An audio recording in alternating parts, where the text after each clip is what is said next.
আচ্ছা, আমি বিএমপির নাম নিয়ে কোনো কথা বলেছি?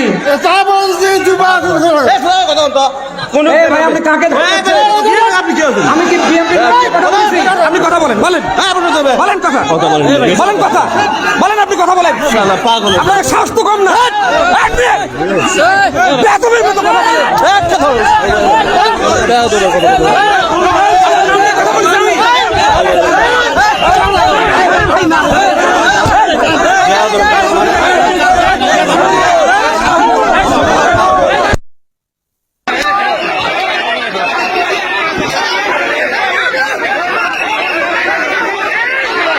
ভাই, আপনাদের বিবেচনা করবে দেশের 18 কোটি মানুষ।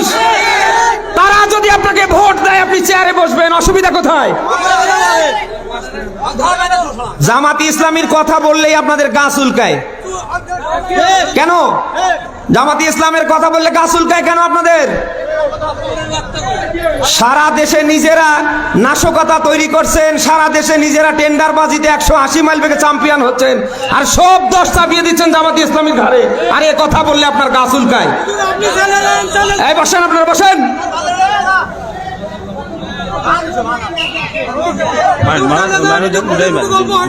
না ভাই, এখানে তো আমি কারো নাম ধরিনি। ঠিক আছে, তাহলে ওটা শুধু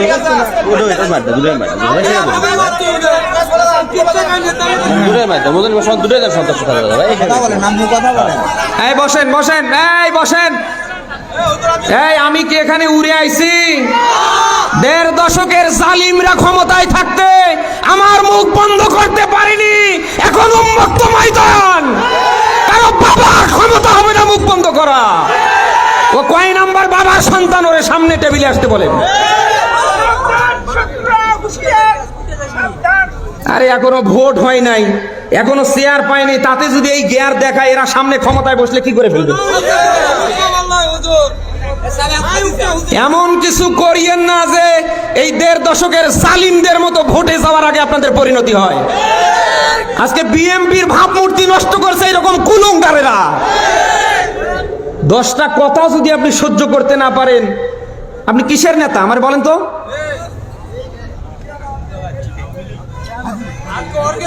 নিজেরা করছেন চাঁদাবাজি, নিজেরা করছেন মনে যা চায় 180 মাইল বেগে তা, আর এখন সব চাপিয়ে দিচ্ছেন জামাতি ইসলামের কাঁধে। এটা 5 তারিখের আগে না, এটা 5 তারিখের এখন পর। বলেন না কেন? 5 তারিখের আগে মানুষের চোখে ছিল চশমা পরা, এখন কারোর চোখে আর চশমা নেই।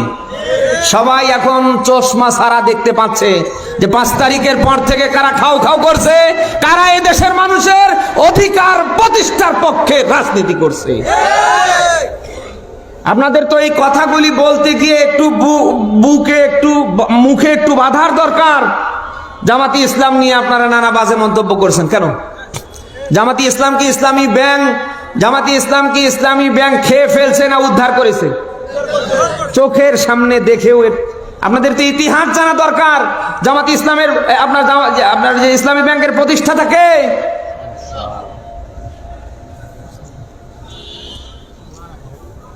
দেড় দশকের জালিমরা সর্বাত্মক প্রচেষ্টা চালিয়ে বাংলাদেশ জামাতি ইসলামীকে নিধন করতে পারেনি। এখন তো 5 তারিখের পরে আপনি যাই বলেন না কেন, জামাতি ইসলামীকে নিধন করা যায় না, সামনে যাবে না। নিজের যোগ্যতায় সামনে আগান, না হলে যাও আছে তাও সামনে থাকবে না। বলেন না কেন? আমরা চাই আগামীর বাংলাদেশ কোরআন সুন্নাহ ভিত্তিক যারা চালাবে তারা বাংলার চেয়ারে বসুক। কোন নব্য জালিমকে, নব্য স্বৈরাচারকে বাংলার কোন চেয়ারে আমরা দেখতে চাই না। এই মতের পক্ষে কারা আছেন দেখি? লিল্লাহে তাকবীর।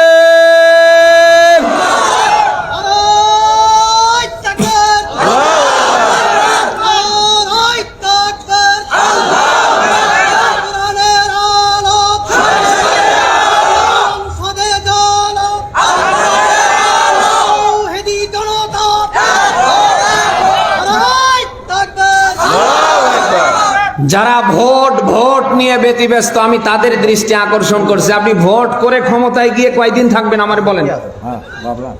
ঘরে যদি সাপ থাকে আর আপনি বাঁচার জন্য দোয়া ইউনুস পড়লে বাঁচতে পারবেন? দেড় দশকে যে নিয়োগগুলো হয়েছে, আপনাদের দল থেকে কয়টা নিয়েছে, জামাত ইসলাম থেকে কয়টা নিয়েছে, ইউনিয়ন পরিষদ থেকে সচিবালয় পর্যন্ত তাকান, ওদের লোক না? হাসিনা এবং তার দোসররা পালালে হবে কি? হাসিনা এবং তার দোসররা পালালে হবে কি? এখনো ইউনিয়ন পরিষদ থেকে সচিবালয় পর্যন্ত আছে কান? আপনি দেখেন তো। আমরা চাই কি মজা পাইতো। সংস্করণ না? এই আমরা চাই সংস্করণ না? সন্ত্রাসী আওয়ামীর কোন সার পোকা যেন বাংলার কোন চেয়ারের সামনে না থাকে। এই সন্ত্রাসী আওয়ামীদের নিয়ে যদি কারোর মায়া কান্না আসে, ওরে আস্তে করে দিল্লিতে পার করে দেবেন।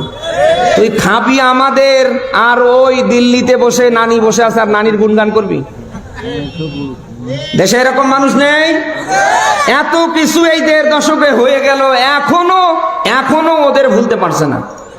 তোমার যদি ওদের নিয়ে এত মায়া কান্না হয়, তাহলে এদেশে থাকার দরকার নাই, তুমি দিল্লিতে চলে যাবে। বলেন না কেন? এই জন্য চোখের সামনে যদি কাউকে ওই ধরনের পান যে দেশের ভাবমূর্তি নষ্ট করবার জন্য চেষ্টা করছে, জুতো খুলবেন, এরপরে পিটা শুরু করবেন, এরপরে যা আছে কপালে হবে। আগামীর বাংলায় আওয়ামী সন্ত্রাসীদের দোসরদের জায়গা হয় না, সামনে হবে না ইনশাল্লাহ। আমরা কি এই পক্ষে এক না? বেরো বগুড়াবাসী, আমাদের রাজনীতির ভিন্নতা থাকতে পারে, আমাদের আকীদার অমিল থাকতে পারে, কিন্তু আগামীর বাংলাদেশ যারা কোরআন সুন্নাহ ভিত্তিক চালাতে চায়, আমরা তাদের জন্য এক। বলেন, আমাদের আকীদা ভিন্ন হতে পারে, আমাদের রাজনীতির অমিল থাকতে পারে, আগামীর বাংলাদেশ কোরআন সুন্নাহ ভিত্তিক চলবে, ওই পক্ষে আমরা। বলেন বলেন বলেন বলেন। এই জন্য আমার ভোট আমি দেব যাকে খুশি তাকে না, যে পাওয়ার যোগ্য হকদার তাকে দেব। একটি ভোটের মূল্য আছে, ভোট দেব না যাকে তাকে। আপনি ভালো করে জানেন, আপনার ভোট পাওয়ার পরে আগামীতে কারা বাংলার এই চেয়ারগুলিতে আসলে পরে মানুষের অধিকার প্রতিষ্ঠা করতে পারবে, কারা মানুষের বৈষম্য দূর করতে পারবে, কারা আগামীর বাংলায় কোরআন সুন্নাহ ভিত্তিক একটা রাষ্ট্র উপহার দিতে পারবে, এ জানা কি আমাদের সবার না? বলেন না কেন? আজকে মসজিদের একজন ইমাম বানাতে গিয়ে আমরা কত যোগ্যতা দেখি, ঠিক একই ভাবে যদি আগামীর নেতা নির্বাচন করতে গিয়ে, যত জনপ্রতিনিধি বানাতে গিয়ে আমরা যদি ওই রকম যোগ্যতা দেখি, আল্লাহর কসম কোন 6 নাম্বার ছাগলের বাচ্চা বাংলার চেয়ারে বসতে পারবে না। মসজিদের একজন ইমাম বানাতে গিয়ে আপনি কত যোগ্যতা দেখেন। ইমাম সাহেব লম্বা কিনা, খাটো কিনা, দেখতে সুন্দর কিনা, চিকনা মোটা সব দেখে ফেলেন। ইমাম সাহেব এক মুষ্টি দাঁড়িয়ে আছে কিনা, সুন্দর করে সময় খুতবা দিতে পারে কিনা, সুন্দর সুরে নামাজ পড়াতে পারে কিনা, আপনি কত যোগ্যতা দেখলেন। অথচ একজন ইমামকে নিয়োগ দেওয়া হয় সর্বোচ্চ 500 থেকে 1000 মানুষের জন্য। বলেন না কেন? আরে ভাই, যাকে আপনি 2টা উপজেলার দায়িত্ব দিতে যাচ্ছেন, এই যে নন্দীগ্রাম এবং কাহালু, এই 2 উপজেলার দায়িত্বে আপনি যাকে সামনে বসাবেন, মসজিদের ইমামের মতো করে তারও যোগ্যতা দেখার দরকার আছে না নেই? আপনি কি সামনে পারবেন?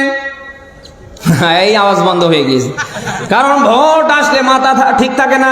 যারা ভোটার ওদেরও মাথা ঠিক থাকে না, আর যারা ভোট করে ওদেরও মাথা ঠিক থাকে না। বলে না কেন? যারা ভোটার ওদের ধান্দা থাকে খালি টাকা। বলেন না কেন? আর যারা ভোট করে ওদের ধান্দা থাকে যেন তেন করে কোন রকম চেয়ারে বসতে পারলেই হয়। এই জন্যই তো আমরা দেখতে পাই, ভোট যখন আসে নেতার মাথায় টুপি, নেতার দাড়ি মারে, নেতা পায়ের জুতো থেকে একেবারে মাথার টুপিটা পর্যন্ত সাদা করে ফেলে। যে নেতা 1 ওয়াক্ত নামাজ পড়ে না, এমনকি জুমাও পড়ার সময় পায় না, সেই নেতা আসরের নামাজ 4 বার করে পড়ে। নেতার বক্তব্য কি? মনে হচ্ছে জান্নাত থেকে টাটকা পালিয়ে এসেছে, এই দেব সেই দেব, এই করব সেই করব, কোন রকম ছলনা করে বসতে পারলে সামনে যেন আর কাউকেই চিনে না। আমরা এমন ছলনাময়ী প্রতারক নেতাকে সামনে দেখতে চাই না। নামাজ পড়া যে আল্লাহর হুকুমে ফরজ, রমজানে রোজা রাখা যে আল্লাহর হুকুমে ফরজ, সম্পদ থাকলে যাকাত দেয়া, হজ করা, স্ত্রীকে মহারানা দেয়া, স্ত্রীকে পর্দায় রাখা যে আল্লাহর হুকুমে ফরজ। আগামীতে আপনার আমানত নামক ভোট দিয়ে যোগ্য নেতা নির্বাচন করা ওই আল্লাহর হুকুমে ফরজ। আপনি সূরা নিসার 58 নম্বর আয়াতে ব্যাখ্যা পাবেন। আল্লাহ বলেন ইন্নাল্লাহা ইয়া'মুরুকুম আন তুওয়াদ্দুল আমানাতি ইলা আহলিহা। বলেন আল্লাহু আকবার। আয়াতের দিকে খেয়াল করেন। আল্লাহ বলেন নিশ্চয় আমি আল্লাহর আদেশ। আদেশ কার? বলেন বলেন বলেন। আল্লাহ বলেন আমি তোমাদের আদেশ দিচ্ছি, তোমাদের আমানত নামক ভোট তোমরা তাদেরকেই দেবে যারা পাওয়ার যোগ্য, যারা হকদার। কে বলছে? আকিমুস সালাহ, নামাজ প্রতিষ্ঠা। এ কথা কার? ওয়াতুজ যাকাত, সম্পদ থাকলে যাকাত দেয়া। এ কথা কার? সেই আল্লাহই বলছেন তোমাদের আমানত নামক ভোট তোমরা যাকে তাকে দিতে পারবে না, যে পাওয়ার যোগ্য হকদার তোমরা তাদেরকেই দেবে। এখন আপনি বলেন এই 5 তারিখের পর থেকে আজ ডিসেম্বরের 1 তারিখ পর্যন্ত এই কাহালু নন্দীগ্রামে কে ভোট পাওয়ার যোগ্য? আমি আর নিচে নামতে পারছি না।